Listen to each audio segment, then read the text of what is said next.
ասում էլի մեկ հանդիպում եղել է եւ մեր հավաքականը հաղթել է 2-1 հաշվով։ Հեռացված է գնդակը, հեռվից հարված։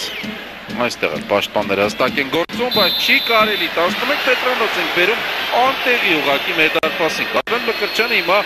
գնդակը հեռացնելու փոխարեն մեր տուգանային հրապարակում վերցնում է եւ փորձում շրջանցելով բոլորին դուրս գալ այնտեղից։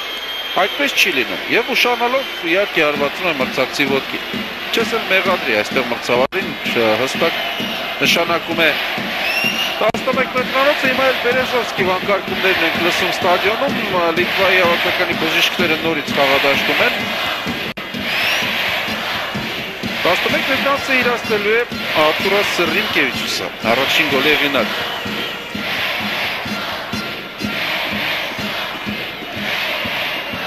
Այո,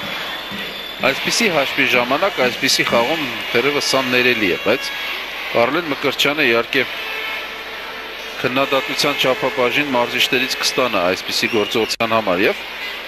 Արթուր Եդիգարյանն է պատրաստվում դուրս գալ խաղադաշտ, միթե հենց Մկրտչյանին է փոխարինելու։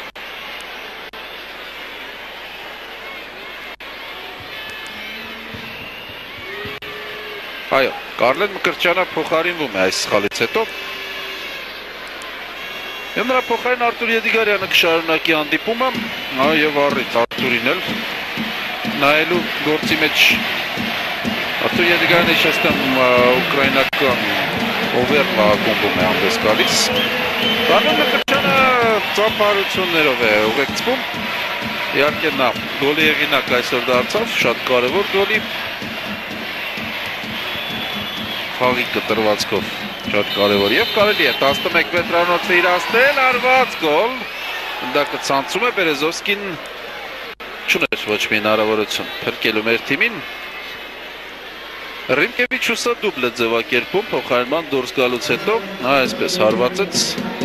դարպասաձողից անդրադարձող գնդակը ցանցում հայտնվում է 4-2